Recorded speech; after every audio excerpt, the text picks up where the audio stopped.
Fala galera, beleza? Muito bem, a nossa aula hoje é de Química Ambiental. Vou dividir essa aula em duas partes, ok? A primeira parte aí, nós vamos falar dos impactos ambientais causados na atmosfera, ok? E na segunda parte da aula nós vamos falar dos impactos ambientais causados no solo e na água. Muito bem, pessoal, quando nós falamos de Química Ambiental, geralmente são aquelas questões que você olha para ela no Enem, principalmente, e você fala, pô, essa questão é de quê? De química? É de biologia? É de geografia? Eu vi isso na geografia, que nem faz parte do bloco de ciências da natureza.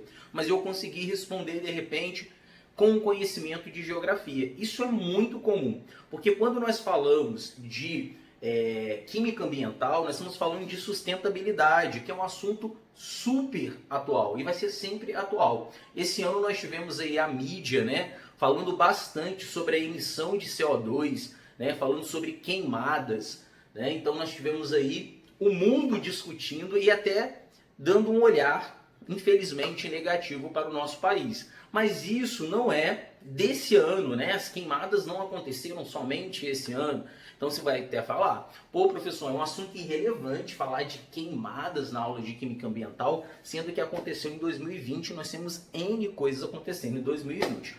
Mas, né, quando eu falo de queimadas, eu tenho que pensar nos últimos anos, né? As queimadas acontecem todos os anos, a emissão de CO2 acontece todos os anos. Se eu pegar os congressos de Química Ambiental ou de meio ambiente de uma forma geral, você vai ver falando de sustentabilidade, de emissão de carbono, ok? Então os países aí, eles estão focados nisso, né? Tanto do ponto de vista do capitalismo, vamos dizer assim, né? Porque as empresas, elas tendem aí a buscar essa excelência na redução de carbono, tá? Pelo menos para participar de selos de qualidades importantes e serem aceitos em outros países, assim como os ambientalistas também estão correndo atrás disso, né? Então, se você pegar o caso da Apple, por exemplo, esse ano, né, que ela anunciou aí a saída dos carregadores, não é isso? A saída dos carregadores dos celulares. Qual foi a justificativa deles? Quem sabe? Né? Ah, professor, mas é a questão econômica e tal, eles estão economizando. Mas a justificativa foi em relação à produção do plástico, né? O meio ambiente, a sustentabilidade. Então você vai ver aí que é um assunto super atual. Muito bem, para a gente entender essa parte aí de química ambiental, entender os impactos ambientais, é importante que você entenda a estrutura, aonde está acontecendo esses impactos ambientais. Tá? E o primeiro lugar que a gente vai olhar, como eu já falei no início da aula, é a atmosfera, ok? Então eu preciso entender ali que a atmosfera, ela é uma região de gases, ok? Então, se a gente for mais específico, nós vamos dizer que a atmosfera é uma mistura gasosa, tá? Que compreende aí os primeiros 500 quilômetros da superfície da Terra até o seu limite. A atmosfera composta aí basicamente de nitrogênio, né, cerca de 78%. Depois nós temos o oxigênio, que corresponde a 21%. Nós temos outros gases, né, o argônio e diversos outros gases. Mas eu coloquei aqui, destaquei os três principais e coloquei o CO2, porque muita gente acha que o CO2, que o gás carbônico, como se fala muito de emissão de CO2, ele é um poluente por si só. E o CO2, ele compõe a atmosfera. Isso é muito importante falar. Pô, então por que se fala tanto de CO2, professor?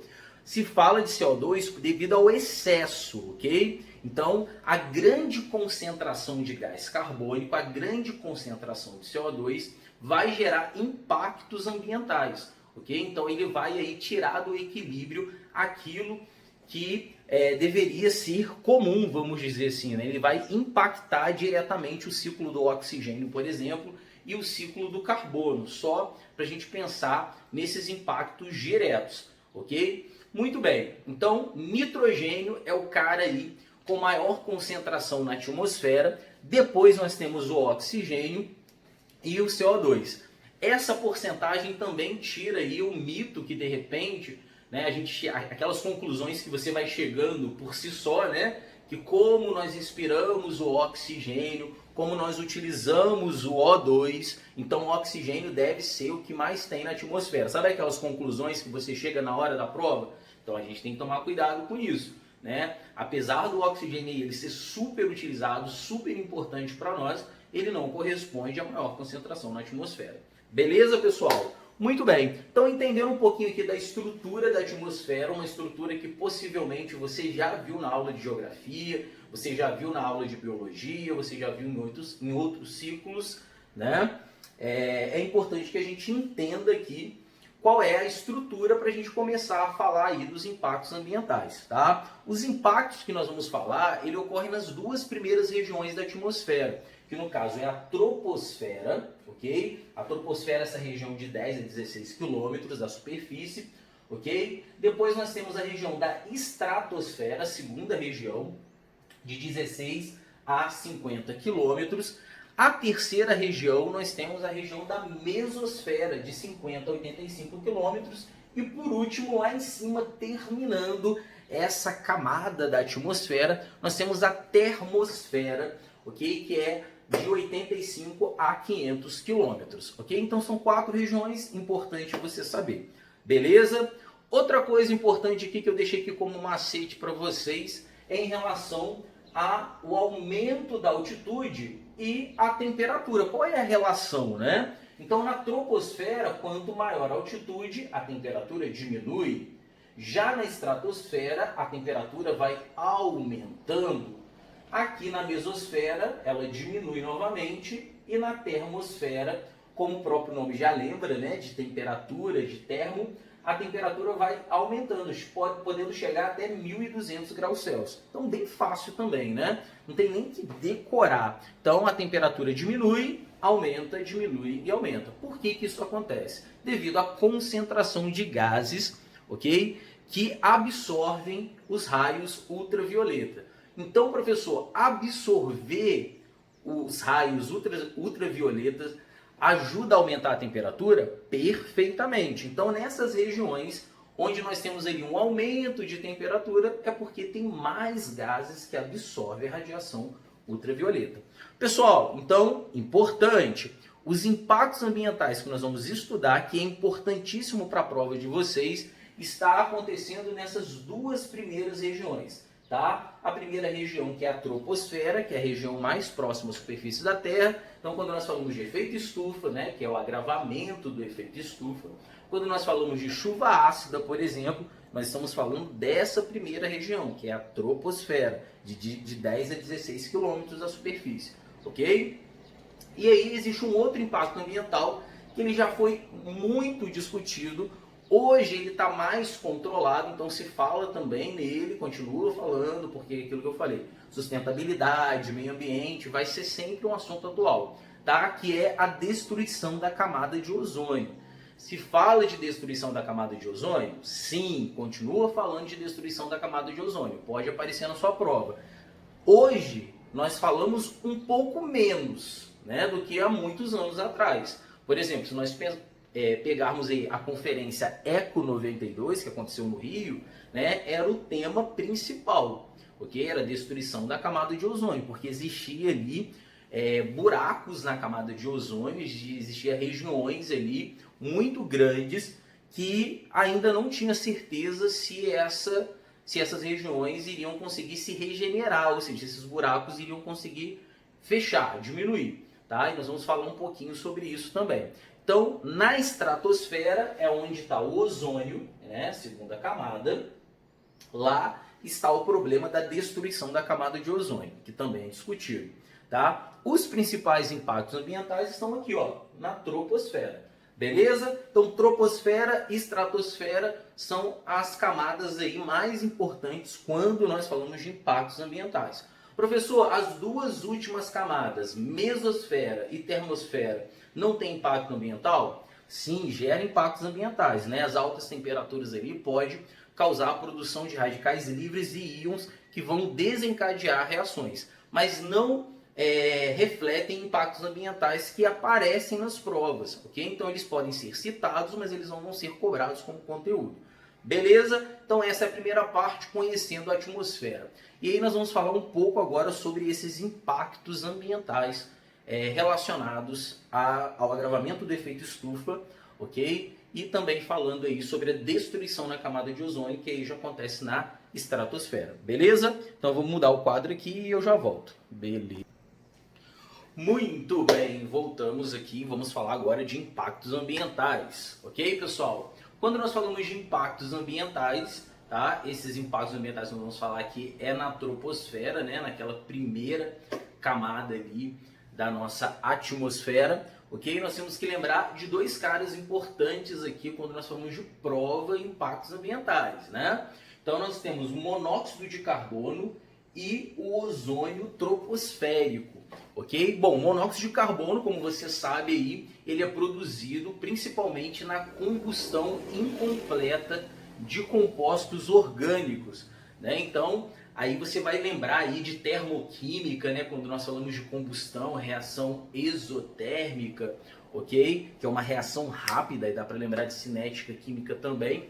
O monóxido de carbono, ele é tóxico para nós, ok? E além disso, ele gera esse impacto ambiental em relação ao agravamento do efeito estufa, ou seja, ele também absorve radiação ultravioleta, beleza? E o ozônio troposférico, né? Ozônio na troposfera, como assim? Eu achei que o ozônio tivesse só lá na estratosfera. Não, o ozônio também está presente na troposfera. Ele pode ser produzido a partir da combustão de compostos orgânicos. Ué, professor, mas combustão de composto orgânico não produz só CO2 e água? Quando nós falamos de combustíveis, né, tanto o etanol como a gasolina, tá? A combustão interna ali dos motores de combustão interna, ele produz também o ozônio. Por isso a importância dos catalisadores, né? Os catalisadores são aqueles equipamentos que ficam no escapamento do carro, né?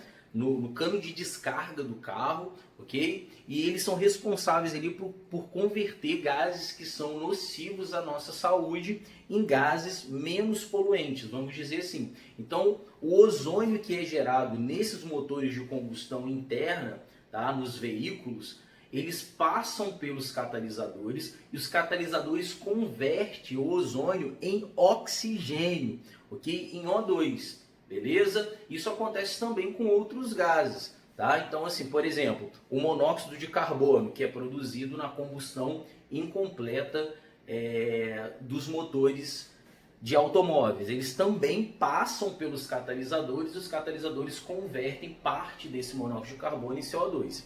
Aí você fala, pô, então se os catalisadores convertem o ozônio em oxigênio, como que tem ozônio na troposfera, né? Como que tem ozônio por aqui, perto da gente? É porque os catalisadores eles não são 100% eficientes, eles convertem apenas uma parte desse ozônio. E além disso, ok? Nós temos também a formação de ozônio na própria troposfera, quando o NO2 ele reage com oxigênio e forma o ozônio, ok? Isso acontece também bastante, ok? Então, o ozônio troposférico ele tem duas origens. Primeira origem é a partir aí do escapamento dos carros, né? A partir dessa combustão incompleta que gera monóxido de carbono e pode gerar outros gases, entre eles o ozônio. Então, os catalisadores acabam não fazendo 100% do trabalho e parte desse ozônio ele é dispensado no ar, ok? Muito bem. E outra origem é quando o oxigênio do ar ele reage com gases de nitrogênio, o NO2. Então ele forma o ozônio. E qual é o problema do ozônio? O ozônio, ele além de ser tóxico para nós, né, nós não conseguimos assimilar o ozônio na nossa respiração, ele acaba também prejudicando também a vida das plantas, né, causando essa intoxicação, vamos dizer assim, para as plantas, né? Se a gente pensar em relação ao desenvolvimento das plantas, ok? Então ele atrapalha o desenvolvimento das plantas, ele é tóxico para nós e ele de quebra ainda agrava o efeito estufa. Então é muito legal a gente pensar nisso, porque quando a gente pensa em efeito estufa, a gente tem que pensar logo no CO2, logo no gás carbônico, que nós também temos que pensar no ozônio troposférico, ok? Vamos falar aqui de efeito estufa de forma mais direta, né? Que é esse impacto ambiental que está lá na primeira camada, na troposfera. O efeito estufa, pessoal, o efeito estufa pelo efeito estufa, ele é positivo, né? Ele é um efeito natural. Então nós temos ali que parte dessa radiação que a Terra, que o planeta recebe, ela reflete parte dessa radiação, né? Se não fosse a atmosfera, se não fossem os gases presentes na atmosfera, vamos dizer que ela devolveria, que a Terra devolveria toda a radiação, todo o calor que ela recebeu, né? Então, a crosta terrestre ali, ela funcionaria como se fosse um espelho, né? Devolvendo tudo. Mas como tem os gases atmosféricos que absorvem a radiação ultravioleta, nós temos uma parte desse calor retido, o que é muito importante para nós, né?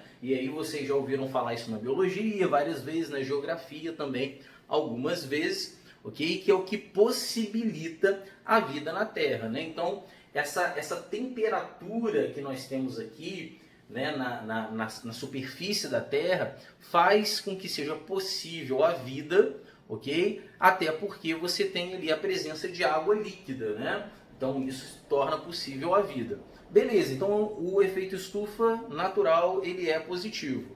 Tá? Quando que ele se torna um efeito negativo? Quando você tem um aumento, né, uma quantidade de gás que absorve radiação ultravioleta acima do esperado.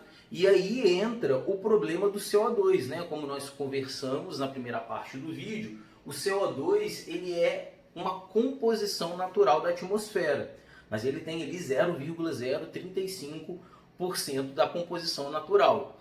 Quando você tem uma elevada concentração de CO2, você já tem uma retenção de calor muito grande na troposfera. Aí você vai perguntar, mas por que o CO2 absorve esse calor? Aí nós precisamos lembrar de quem é o CO2, né? Quem é o dióxido de carbono. Eu coloquei aqui a estrutura do dióxido de carbono para a gente lembrar. Muito bem, então se a gente olhando aqui para o dióxido de carbono, para o CO2, a gente consegue perceber que ele é uma molécula apolar, lembra disso? Característica do CO2, ele é uma molécula apolar, tá? Ele é uma molécula linear, então a geometria do CO2 é linear e quando eu falo de polaridade, eu olho para essa molécula e vejo que ela é uma molécula apolar, lembra disso, né? Então você tem aqui, ó, os vetores se anulando, o que caracteriza uma molécula apolar, beleza? E ela é uma molécula linear devido à geometria dessa molécula, né? Se eu olhar ali para o átomo central e ver os elétrons que não estão ligados, nós temos todos os elétrons ligados, nós não temos elétrons que não estão ligados, então nós não temos esse processo de repulsão de elétrons que caracteriza uma geometria diferente da linear. Ok? Então o CO2, quando ele absorve a radiação, ok? Ele acaba absorvendo essa radiação dentro de uma faixa de uma radiação que nós chamamos de infravermelho, ok? Que é uma radiação que vai de 1 micrômetro a 100 micrômetro, que é a radiação infravermelho, ok? Então o CO2 absorve essa radiação e acaba refletindo essa mesma radiação, esse mesmo calor. Isso promove uma deformação na geometria da molécula. Como assim uma deformação? O CO2, que é uma molécula linear, ele passa a ter uma outra geometria por essa absorção? Perfeitamente. Bom, eu vou falar aqui de algo que provavelmente alguns vão lembrar, outros não, né? Lá na primeira aula, que era uma aula presencial ainda, tá? Eu falei lá que as moléculas, elas vibram. Lembra disso? Que as moléculas, elas absorvem energia, então elas podem esticar as ligações ou elas podem retrair as ligações, né? Então, muitos de vocês aí que são visuais, vocês vão lembrar de eu fazendo esse movimento em sala de aula, ok? E é exatamente isso que acontece com o CO2. Quando ele absorve energia, ele muda a geometria, porque a ligação que é linear, ela passa a fazer isso daqui, ó. ela passa a fechar. Então, é como se o CO2 ele saísse de uma geometria linear e fosse para uma geometria, por exemplo, angular, como a água, ok? E essa mudança de geometria promove ali uma mudança de polaridade no CO2. Então, o CO2, que era uma molécula apolar naturalmente, quando ele absorve essa energia, ele passa a ter um momento polar, um momento de polo. E isso faz a diferença na hora de reter essa energia no infravermelho, nessa faixa de frequência do infravermelho, ok? Então é só para a gente entender por que o CO2 ele absorve essa energia e o nitrogênio, por exemplo, que tem 78% de nitrogênio no ar atmosférico, você não tem esse comportamento. Porque o nitrogênio, olha só que legal, o nitrogênio é uma molécula diatômica, né? Ou seja, só tem 2 átomos de nitrogênio na nossa molécula de gás nitrogênio, na molécula de N2, ok? Então não tem como ele mudar essa geometria. O máximo que o nitrogênio vai fazer, ó, vou colocar aqui para vocês, o máximo que ele vai fazer é estender essa ligação ou contrair essa ligação. Ele não vai mudar de geometria, ele não vai ter um momento de polo, ele não vai se tornar uma molécula polar por um momento. Agora, já o CO2, ele faz isso, né? Ele é retinho aqui, ó, linear, quando ele absorve, ele fecha. Olha lá, ele se torna por um momento de polo, ok? Ou ele contrai uma ligação e a outra não. Então esse lado fica um lado mais negativo do que o outro. Ou ele contrai esse lado, uma ligação, ó, eu sou o carbono e os 2 lados são do oxigênio, ok? Ó, minha cabeça é o carbono, oxigênio, oxigênio, beleza? Então, quando ele absorve energia, ou ele muda e se torna linear, ou ele contrai essa ligação. Olha lá, beleza? Isso deixa a distância entre o oxigênio e o carbono, ó, entre o oxigênio e o carbono, que é minha cabeça, aqui, ó, numa diferença, né? Numa distância diferente. Isso faz com que a molécula se torne mais polar de um lado, ok? Mais polar de um lado, ou a molécula em si se torne mais polar, ok? Então nós temos um momento de polo. Essa mudança de configuração do CO2 faz com que ele absorva mais energia do que as outras moléculas. Beleza, pessoal? É só para a gente entender porque a gente fica falando que o CO2 ele é uma molécula, né, que pertence aí aos gases estufa, mas por que o CO2 é um gás estufa? Porque ele tem esse poder aí de absorção de energia. Beleza? Muito bem. Mas se a gente pensar lá na atmosfera, no efeito estufa, da forma natural, ok? A gente vai perceber que a água é a molécula que mais causa o efeito estufa. Como assim a água que mais causa o efeito estufa? Então a gente tem que eliminar a água. Só que o que o homem emite com mais frequência é o CO2. Por isso se fala tanto no gás carbônico, ok? Então a água ela é a maior responsável pelo efeito estufa. Porém, na hora de combater esse agravamento do efeito estufa, eu vou pensar em combater quem? A água? Não, vou pensar em combater o gás carbônico, porque o homem emite o gás carbônico o tempo inteiro, na queima de combustíveis fósseis, no desmatamento, ok? Então nós temos ali diversos tipos de emissão de CO2. Isso é importantíssimo saber, senão a gente fica naquela superficialidade de achar que só o CO2 é o vilão da história, ok? Nós temos outros gases que também agravam o efeito estufa. Ok? Aqui eu coloquei alguns gases que são vilões, tá? Junto com o CO2. Nós temos o metano, por exemplo, né? Que ele é gerado na decomposição do lixo, ok? Ele é gerado nas flatulências, né? Essa questão já apareceu na prova, né? O pum da vaca, né? Que pode gerar e agravar o efeito estufa, ok? Nos combustíveis fósseis, né, nas reservas de combustíveis fósseis, nas reservas de petróleo, nós temos ali a presença do metano. Professor, o metano ele agrava mais ou menos o efeito estufa quando comparado com o CO2? O metano agrava mais. quanto mais complexa é a molécula, mais ela agrava o efeito estufa. Professor, como assim? O metano, o CH4 é mais complexo que o CO2. O metano tem uma geometria tetraédrica, faz 4 ligações simples, né? 4 ligações simples com hidrogênio. Olha, tem uma geometria tetraédrica. Portanto, ele é mais complexo que o CO2, né? Que faz 2 ligações duplas, ok? Então, se ele é mais complexo, essa absorção, essa contração de ligação, né? Que eu falei ali que é responsável por essa absorção de energia solar, ela acaba sendo mais evidente no metano do que no CO2, tá? Nós temos outros gases ali também que afetam o efeito estufa, que agravam o efeito estufa, que é o N2O, né? O óxido de nitrogênio, ok? Ele está presente principalmente nos fertilizantes, né? Nos adubos fertilizantes.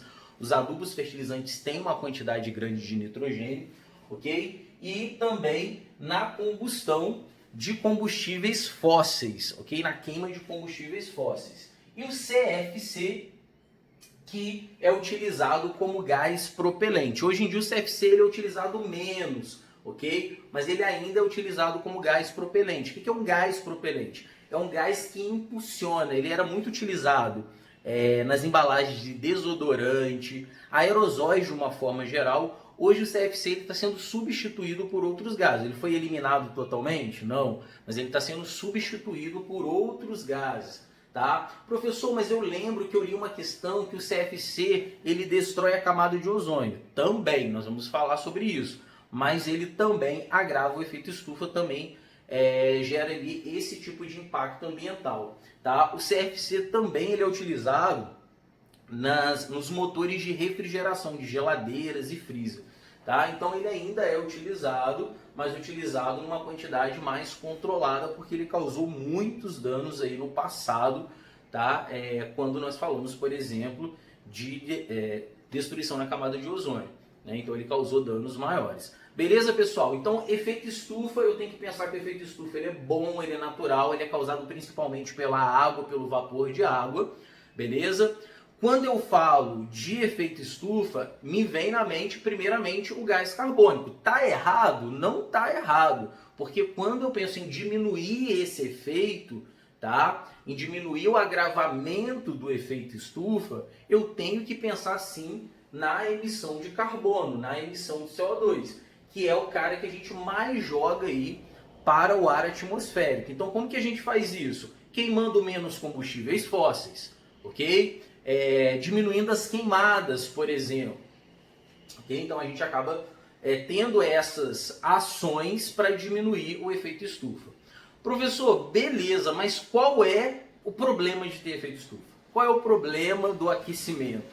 Né? Qual é o problema desse superaquecimento? Então nós temos algumas consequências que são importantes.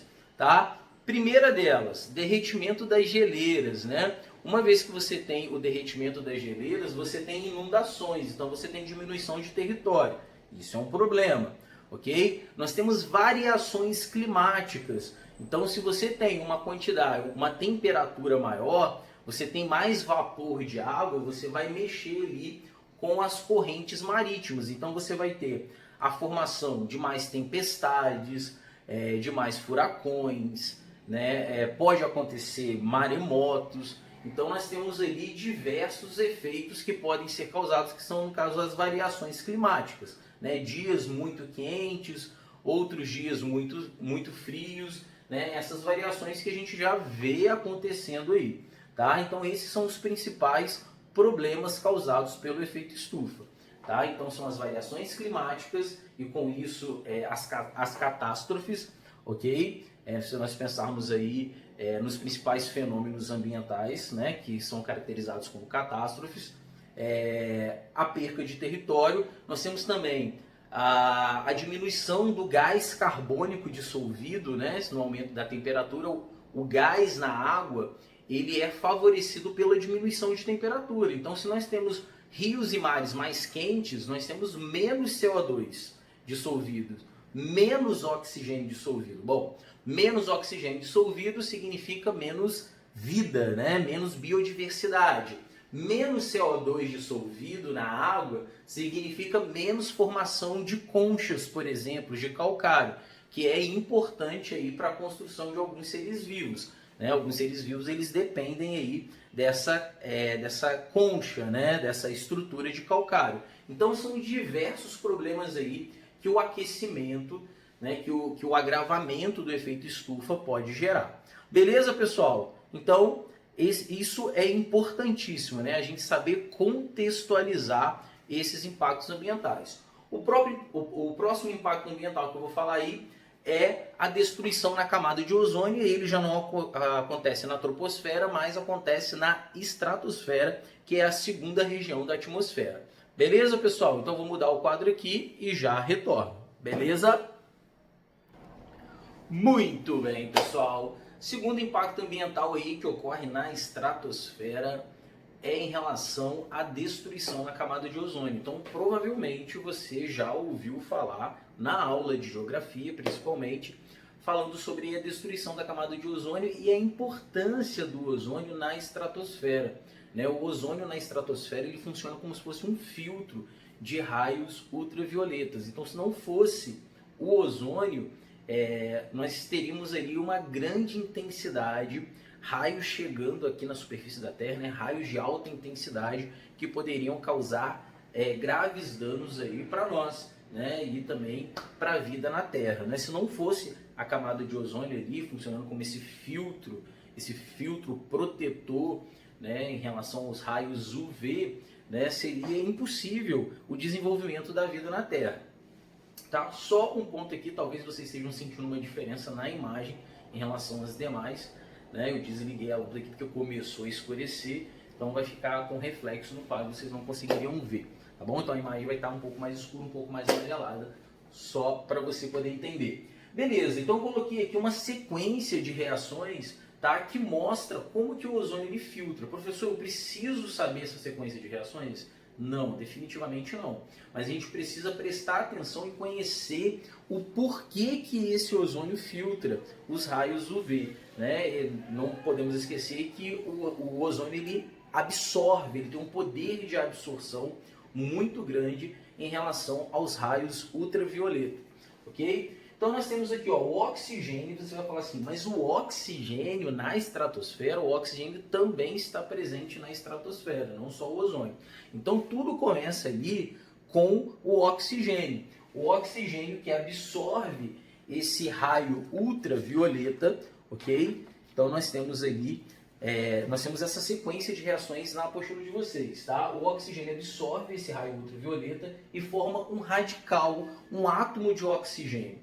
Ok? Esse átomo de oxigênio ele vai se encontrar com outra molécula de O2 que está presente na estratosfera, formando o ozônio. Então, nessa primeira etapa aqui, nesse primeiro processo, né, na verdade, nessas duas primeiras etapas, a gente está descrevendo ali uma formação de ozônio.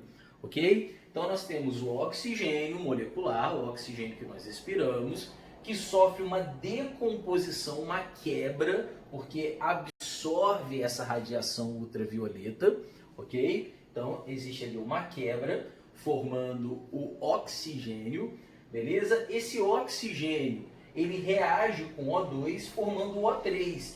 Tá com asterisco aqui, pessoal, porque esse ozônio, ele tá numa forma excitada. O que quer dizer isso? Que esse ozônio ele é de alta intensidade, de alta energia. Ele tem uma energia acumulada maior do que o ozônio estável, vamos dizer assim. Ele tem ali uma certa instabilidade porque ele tem um excesso de energia, ok? Então a formação desse ozônio, além de gerar um ozônio instável, um ozônio de alta energia, você tem a formação de calor. Né? Então você tem ali o aumento da temperatura na estratosfera. Muito bem, esse ozônio com alta temperatura, ele vai reagir com uma partícula P. Essa partícula P pode ser o oxigênio, o O2, ou pode ser o NO2.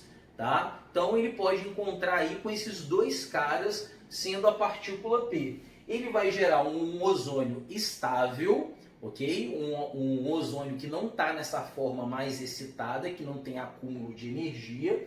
A partícula P vai sair, ou seja, essa partícula P é o O2 ou o NO2. Tá? Então toda a energia que o ozônio tinha aqui, ele transferiu para a partícula P. Então essa partícula P que saiu com essa energia absorvida do ozônio, mais calor.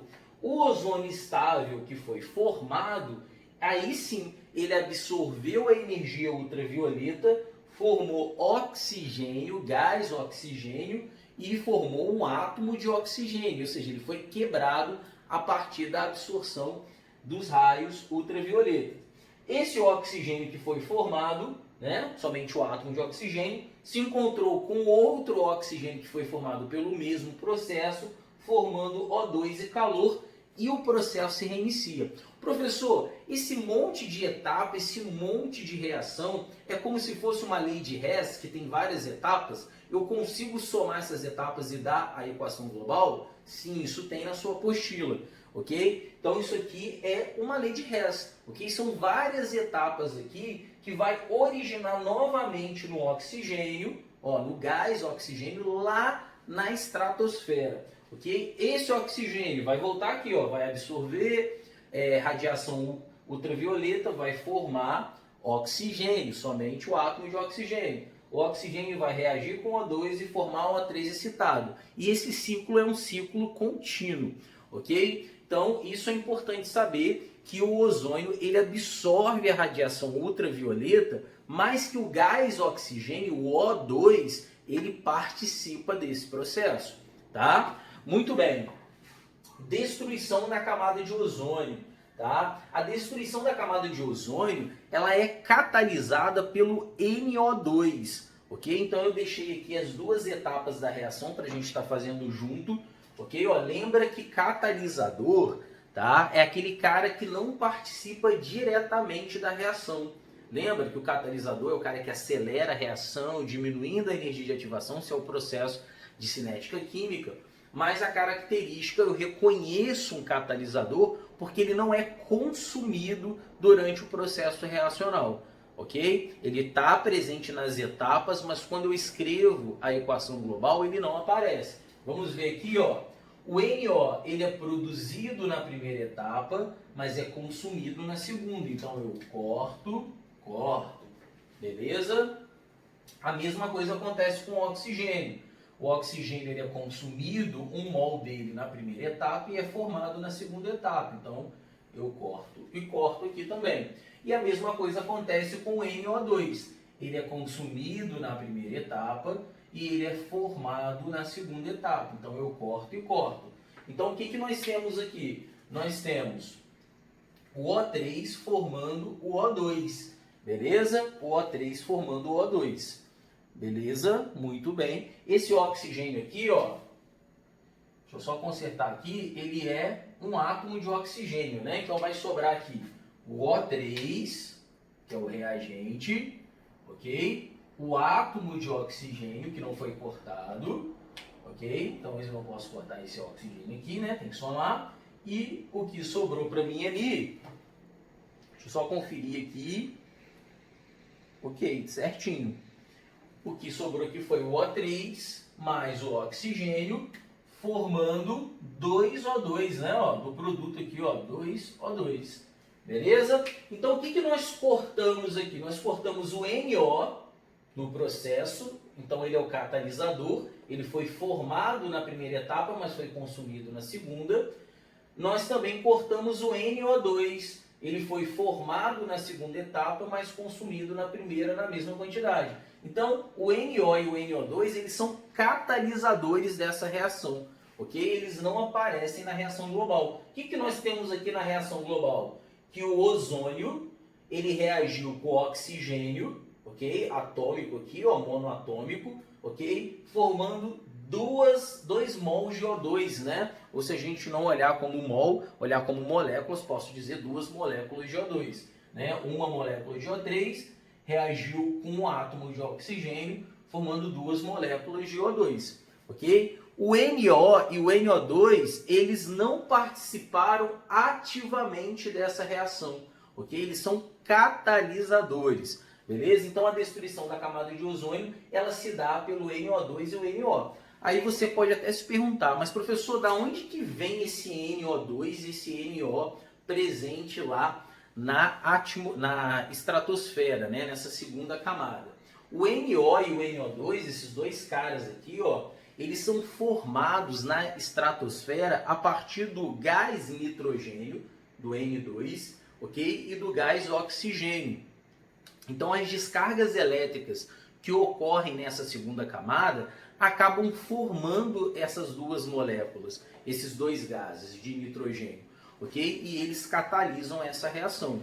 Então, professor, então a destruição da camada de ozônio, a redução da camada de ozônio, vamos chamar assim, ela é uma redução que ocorre de forma natural? A resposta é sim, né? Ela é uma redução de forma natural. Agora, por que se fala tanto nesse processo de redução da camada de ozônio? Se fala muito devido à ação antrópica, à ação do homem. E quando nós falamos de ação do homem, aí eu retomo aquela substância que nós chamamos de CFC, clorofluorcarboneto. Qual é o problema do clorofluorcarboneto? Né? A princípio não tinha problema nenhum, né? Porque o clorofluorcarboneto, tá? Ele é uma molécula, como eu falei, ele é uma substância que ele foi feito de forma sintética, ele foi produzido industrialmente, ok? Para ser utilizado como propelente, tá? De aerossóis, utilizado também em motores de refrigeração,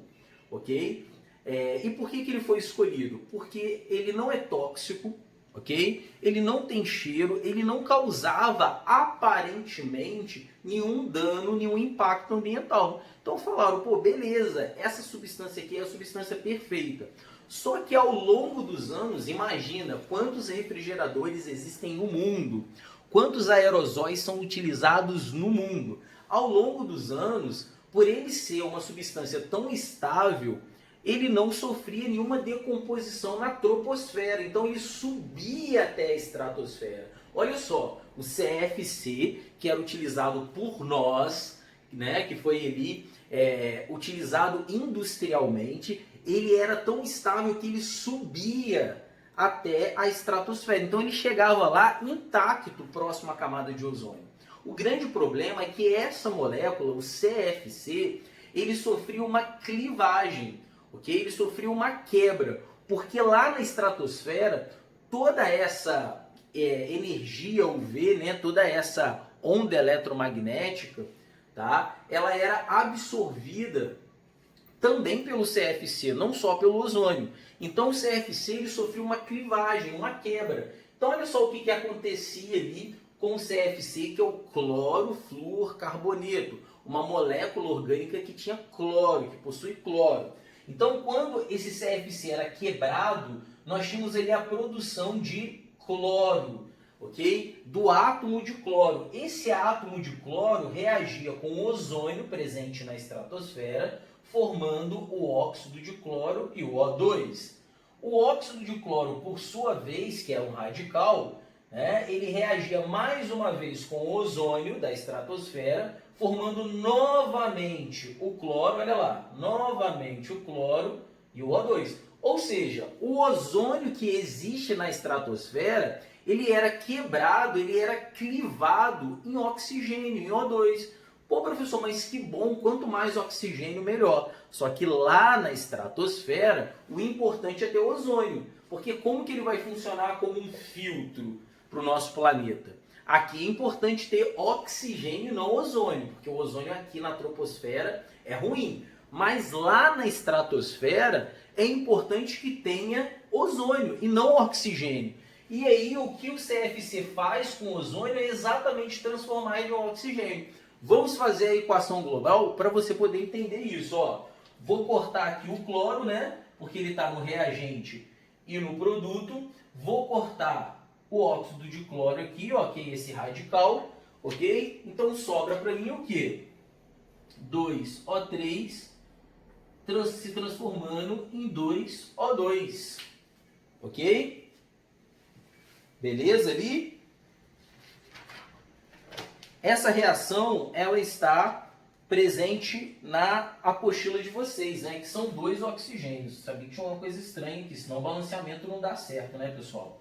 Olha lá. Então nós temos o ozônio se transformando em oxigênio. O ozônio se transformando em oxigênio, tá? Esse era o problema do CFC. Ele chega na estratosfera, ele era quebrado nesse radical cloro. O cloro reage com o oxigênio, formava o óxido de cloro. O óxido de cloro reage com o ozônio, formava o oxigênio. Ou seja, o ozônio ele era transformado em O2, o que não tem utilidade nenhuma na estratosfera.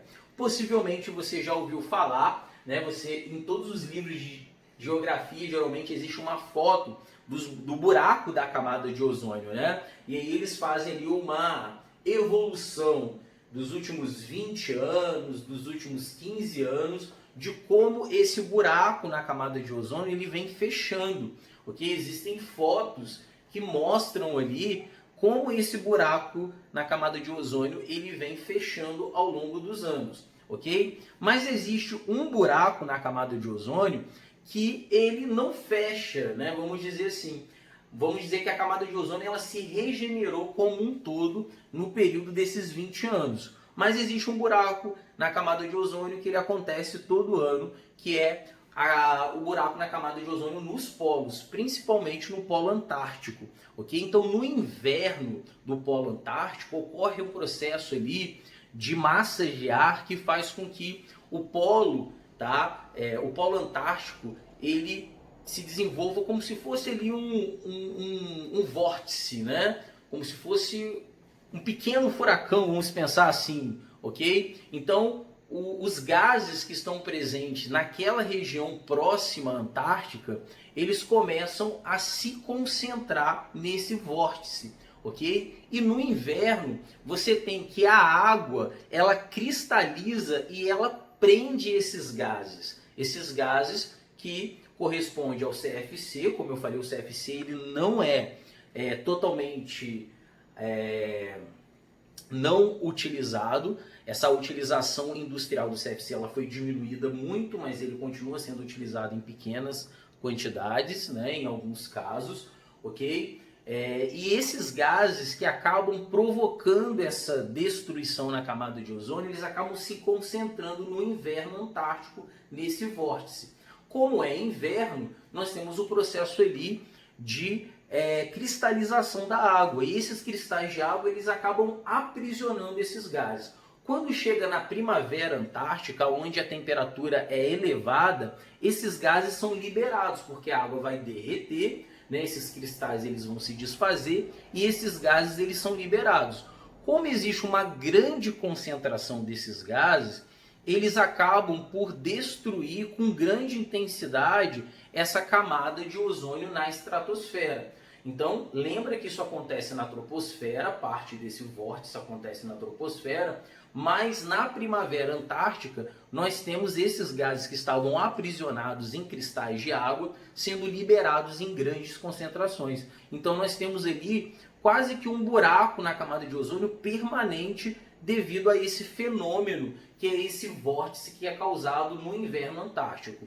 Tá? No polo ártico tem também esse mesmo fenômeno? Tem, porém em pequenas concentrações devido à quantidade de gás que é aprisionado. A gente percebe isso muito mais no Ártico, na Antártica, do que no Ártico, ok? Então é muito mais evidente isso na Antártica do que no Ártico devido ao aprisionamento desses gases. Então isso também é uma contextualização que acaba sendo importante. Pessoal, essa é a primeira parte da aula de Química Ambiental. A segunda parte nós vamos falar sobre poluição do solo, falar um pouco de agrotóxico, um pouco de fertilizante, de eutrofização dos rios, ok? Então espero que vocês façam a atividade. Qualquer dúvida pode passar para mim pelo Zap, né? Sem problema nenhum.